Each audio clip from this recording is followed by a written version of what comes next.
Do you think there is some sort of post-traumatic stress that is in you from this experience? I started watching porn when I was like 11. Spent the last 12 months analyzing Google searches related to porn. I never felt worthy of male attention. Some of my experiences are really humiliating for me, and I wish that they never happened. I called my manager to tell them I was uncomfortable.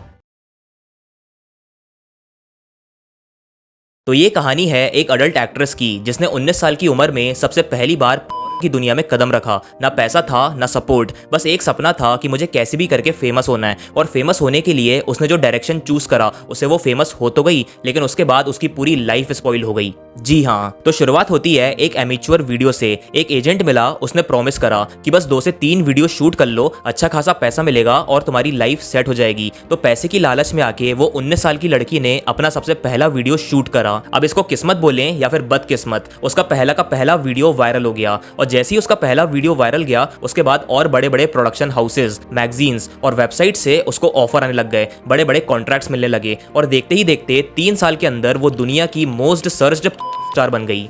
जी हाँ, मैं बात कर रहा हूँ लाना roads की। इनका real name अमारा मैपल है और इन्होंने ये इंडस्ट्री अब कंप्लीटली छोड़ दी है। क्यों? क्योंकि इंडस्ट्री वैसी होती नहीं है जैसी दिखाई जाती है। इन्होंने काफ़ी सारे इंटरव्यूज़ और पॉडकास्ट में ये बताया है कि कैसे ये इंडस्ट्री ने इनको यूज़ करा, इनका फ़ायदा उठाया, इनको ऑब्जेक्ट की तरह ट्रीट करा और इवन सुसाइड करने पर भी मजबूर कर दिया था। तो आज अपन इस वीडियो में डिटेल में समझेंगे कि कैसे ये इंडस्ट्री ने स्टार्स को तो बर्बाद कर दिया है, लेकिन साथ ही साथ वो आपको भी फिजिकली, मेंटली, इमोशनली डिस्ट्रॉय कर रही है। Body size, timings, glamorous, surgery, क्या क्या प्रैक्टिसेस होती हैं सेट्स के पीछे और इससे आपकी लाइफ पे क्या इंपैक्ट पड़ता है, हर एक चीज के बारे में डिटेल में समझेंगे। तो वीडियो को एंड तक देखना, इससे आपको बहुत कुछ सीखने मिलेगा। देखो, जैसे ही बच्चे बड़े होते हैं 10 से 12 साल की उम्र में, तो प्यूबर्टी सेट इन होती है, जिसमें काफ़ी ज़्यादा बायोलॉजिकल और फिजियोलॉजिकल चेंजेस आते हैं। दिमाग में नए नए थॉट्स आते हैं, क्रियोसिटी डेवलप होती है और नई नई चीज़ें एक्सप्लोर करने का बहुत मन करता है, जो कि बहुत ही नॉर्मल सी बात है। तो इसमें कोई दिक्कत नहीं है, लेकिन प्रॉब्लम तब होती है जब इस सेंसिटिव एज में कोई गाइड करने वाला नहीं होता। स्कूल में ऊपर ऊपर से पढ़ा देते हैं, पेरेंट्स भी ओपनली खुल के बात नहीं करते, तो बच्चों का ध्यान सिर्फ एक चीज़ में जाता है, एंड दैट इज गूगल। सिर्फ एक वेबसाइट पे क्लिक करा और आप इंटरनेट के ट्रैप में फंस गए। फिर आपका प्रेफरेंस, डेटा, पैटर्न, कुकीज सब कुछ थर्ड पार्टी से शेयर हो जाता है। उसके बाद आपको हर जगह वही की वही सेम कंटेंट दिखता है और यही एक ऐसा पॉइंट होता है जिसके बाद से डोपामीन का गेम शुरू हो जाता है। पहले के टाइम पे इंटरनेट का क्रेज बिल्कुल नहीं था, पर्सनल फोन नहीं हुआ करते थे, तो अडल्ट कंटेंट देखने के लिए लोग साइबर कैफे जाते थे, मैगजीन्स लेते थे, पेन ड्राइव में वीडियोस भरवा के ले आते थे। यानी सिंपल लैंग्वेज में पहले के टाइम पे अडल्ट कंटेंट एक्सेस करना बहुत ही मुश्किल हुआ करता था। लेकिन अगर आजकल की बात करें तो सिर्फ एक क्लिक करते ही आपके सामने हजारों वीडियोस आ जाते हैं, हजारों वेबसाइट्स आ जाती हैं, फिल्टर्स, कैटेगरीज, सब चीज के ऑप्शन होते हैं कि आपको किस टाइप का कंटेंट देखना है। यानी आजकल के टाइम पे चीप डोपामीन का हाइप मिलना बहुत ज्यादा आसान हो गया है। जब भी मन करा फोन खोला और तुरंत आपको सेटिस्फैक्शन मिल जाता है। लेकिन ये कुछ मिनट का चीप डोपामीन कैसे आपकी ब्रेन की वायरिंग को डैमेज कर रहा है, ये आपने कभी सपने में भी नहीं सोचा होगा। देखो, डोपामीन बेसिकली एक न्यूरोट्रांसमीटर है जो सेटिस्फैक्शन वाली फीलिंग देता है। यानी कोई भी काम करने से आपको जो खुशी मिलती है वो बिकॉज ऑफ डोपामीन मिलती है। फॉर एग्जाम्पल, एग्जाम में अच्छा रिजल्ट आना, मनपसंद खाना खाना, मूवी देखना, दोस्तों के साथ टाइम स्पेंड करना और ऐसी एक्टिविटीज में आपको जो हैप्पीनेस मिलती है वो बिकॉज ऑफ डोपामीन मिलती है। तो डोपामीन रिलीज होने में कोई दिक्कत नहीं है। इनफैक्ट ये तो बॉडी के लिए बहुत ही अच्छी चीज होती है। लेकिन दिक्कत तब आती है जब ये डोपामीन नेचुरल एक्टिविटीज से नहीं बल्कि अननेचुरल और शॉर्टकट्स तरीके से रिलीज होने लग जाता है। यानी घर में बैठे बैठे स्क्रीन में देख के आपकी बॉडी जो डोपामीन रिलीज करती है, इसको बोलते हैं चीप डोपामीन। इसमें ना ही कोई मेहनत हो रही है, ना हार्ड वर्क, एफर्ट, स्ट्रगल, कुछ भी नहीं। सिर्फ घर में बैठे बैठे आसानी से रिवॉर्ड मिल जाता है। और ये जो फ्री फोकट का रिवॉर्ड होता है, ये इंसान को एक टाइम के बाद में अंदर से खत्म करना चालू कर देता है, जिसमें उसको खुशी मिलना कंप्लीटली बंद हो जाती है और अल्टीमेटली डिप्रेशन का रिस्क काफी ज्यादा बढ़ जाता है। अब इसको एक सिंपल से एग्जांपल के तौर पे समझो। मान लो जब आपने सबसे पहली बार कोई अडल्ट कंटेंट देखना चालू करा था अपने टीनेज ईयर्स में, तो आपको सबसे ज्यादा हाइप मिला होगा, अलग ही लेवल की एक्साइटमेंट थी, सेंसेशंस थी और देखने के बाद जो रिवॉर्ड मिला होगा वो नेक्स्ट लेवल था, राइट? अब ऐसा क्यों? क्योंकि इसके पहले आपकी बॉडी ने कभी भी चीप डोपामीन रिलीज नहीं करा था। ये सबसे पहली बार था, तो हाइप भी एकदम नेक्स्ट लेवल का था। लेकिन जैसे जैसे आप रेगुलरली अडल्ट कंटेंट देखने लग जाते हो, महीनों महीनों तक, सालों साल तक, तो आपकी बॉडी में डोपामीन की इंटेंसिटी कम होने लग जाती है। यानी आप कंटेंट देख तो रहे हो, लेकिन तब भी आपको वो एक्साइटमेंट नहीं मिल पा रही है जो पहले मिला करती थी, राइट? इस कंडीशन को बोला जाता है डोपामीन डिसेंसिटाइजेशन। फॉर एग्जाम्पल, मान लो कि आपके ब्रेन का डोपामीन थ्रेशोल्ड है 100 पॉइंट्स, यानी आपको कोई काम में सेटिस्फैक्शन सेटिस्फैक्शन तभी मिलेगी जब आपकी बॉडी 100 डोपामिन रिलीज करेगी, ठीक है। और जब आपने सबसे पहली बार कोई अडल्ट कंटेंट देखना चालू करा था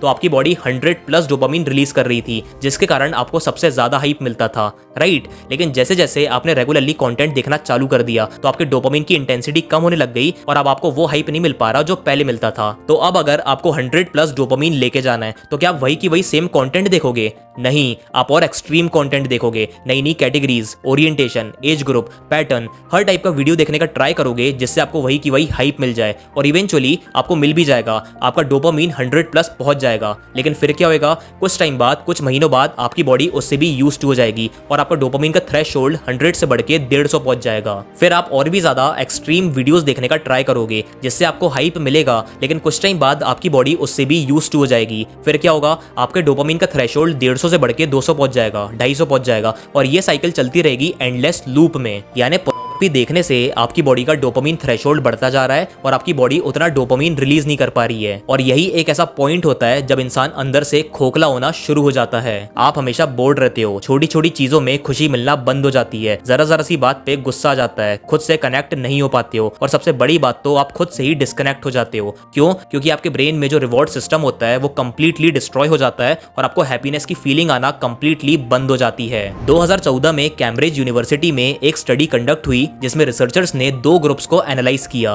पहले ग्रुप में वो लोग थे जो हैवी कंज्यूमर्स थे, यानी वो लोग जो फ्रीक्वेंटली या फिर हर रोज देखा करते थे। दूसरे ग्रुप में वो लोग थे जो कभी नहीं देखते थे या फिर बहुत ही रेयरली देखते थे। इन दोनों ग्रुप्स का फंक्शनल एमआरआई के थ्रू ब्रेन स्कैन किया और जो रिजल्ट आया वो एकदम शॉकिंग था। जो लोग फ्रीक्वेंट कंज्यूम करते थे उनके ब्रेन का रिवॉर्ड सिस्टम यानी कि वेंट्रल स्ट्रिएटम एकदम वैसे ही एक्टिवेट हो रहा था जैसे कि एक ड्रग एडिक्ट का होता है जब वो कोकेन या फिर हेरोइन कंज्यूम करता है। यानी सिंपल लैंग्वेज में इनके ब्रेन को एकदम एडिक्शन जैसा ट्रिगर दे रहा था बिना किसी फिजिकल सब्सटेंस के। लेकिन वो लोग जो कभी नहीं देखते थे या फिर बहुत ही रेयरली देखते थे उनके ब्रेन में कोई ओवर एक्टिविटी नहीं दिखी, यानी उनका रिवॉर्ड सिस्टम एकदम नॉर्मल बिहेव कर रहा था। स्टडी में यह भी बताया गया कि जो लोग एक्सेसिव पोर्न कंज्यूम करते हैं वो औरतों को गलत नजर से देखते हैं और उनको withdrawal symptoms, anxiety, irritability, insomnia, fatigue और मूड स्विंग्स काफी ज्यादा होते हैं। इसी तरह 2014 में एक और स्टडी हुई जर्मनी के प्लैंक इंस्टीट्यूट में जिसमें यह देखा गया कि जो लोग लंबे टाइम तक कंज्यूम करते हैं उनके ब्रेन का स्ट्रिएटम पार्ट श्रिंक होने लग जाता है। स्ट्रिएटम वही पार्ट है जो मोटिवेशन, डिसीजन मेकिंग और रिवॉर्ड प्रोसेसिंग के लिए रिस्पॉन्सिबल होता है। यानी सिंपल लैंग्वेज में देखने से सिर्फ आपका डोपामिन क्रैश नहीं होता बल्कि आपका discipline, motivation, productivity, energy, decision making abilities सब कुछ डिस्ट्रॉय होने लग जाती है और आपको ये बात रियलाइज तक नहीं होती। और ये सिर्फ देखने वालों की बात नहीं हो रही है, जो लोग इसमें एक्ट करते हैं यानी कि स्टार्स, उनका भी यही हाल है। जैसे मिया खलीफा एक बहुत ही फेमस अडल्ट एक्ट्रेस रह चुकी हैं। इन्होंने सिर्फ कुछ महीने इस इंडस्ट्री में काम करा लेकिन आज तक इसके कॉन्सिक्वेंस भुगत रही हैं। मिया खलीफा ने एक इंटरव्यू में खुद एक्सेप्ट करा कि उन्होंने इंडस्ट्री में सिर्फ 3 महीने काम करा और कुछ $12,000 कमाए। And I read you only made $12,000 from it? Before taxes. Before taxes? Yes. $12,000 Indian rupees में लगभग 10 लाख के आसपास होते हैं। लेकिन बहुत सारे प्रोडक्शन हाउसेज उनकी पुरानी वीडियोस यूज करके आज भी करोड़ों रुपए कमा रहे हैं बिना इनकी परमिशन और कंसेंट के। और सबसे ज्यादा शॉकिंग बात तो ये है कि मिया खलीफा ने खुद बताया कि उनको अपनी आइडेंटिटी रिक्लेम करने में 9 साल की थेरेपी लेनी पड़ी। जी हाँ, 9 ईयर्स, मतलब सिर्फ 3 महीने काम करने के बाद 9 साल की थेरेपी लेनी पड़ी। तो खुद ही सोचो किस लेवल का मेंटल ट्रॉमा झेलना पड़ता होगा वो लोग को जो यहाँ पे काम करते हैं। देखने में सब कुछ अट्रैक्टिव लगता है, perfect body, perfect size, timings, mornings, सब चीज को ऐसे दिखाया जाता है जैसे जो परफॉर्म कर रहे हैं उनको कितना मजा आ रहा होगा। लेकिन सच्चाई ये है कि सेट के पीछे इतनी ज्यादा गंदी, डिस्गस्टिंग और शॉकिंग चीजें होती हैं जिसके बारे में आप कभी सपने में भी नहीं सोच सकते। लड़कों को जबरदस्ती इंजेक्शन दिया जाता है अपना साइज बढ़ाने के लिए और एक शॉट के बाद में जब उनका पीनस लूज हो जाता है तो उनको दोबारा से तुरंत इंजेक्शन दिया जाता है जिससे उनका पीनस इनलार्ज हो जाए और वो सीन कंटिन्यू कर सके। बायोलॉजिकली आदमी एट अ टाइम सिर्फ एक बार इजैकुलेट कर सकते हैं, फिर दोबारा से इजैकुलेट करने के लिए उन्हें 15 से 20 मिनट वेट करना पड़ता है जिसे बोला जाता है रिफ्रैक्शन पीरियड। लेकिन के सेट्स में ऐसा कुछ नहीं होता। लड़कों को लगातार इंजेक्शन दिए जाते हैं जैसे वो बिना रुके परफॉर्म करते रहें। दर्द हो रहा है, बिल्कुल सहन करते नहीं बन रहा, लेकिन तब भी उनको मजबूरन करना पड़ता है। I hate this so much, and every day it just got worse and worse, and I was ashamed of who I was.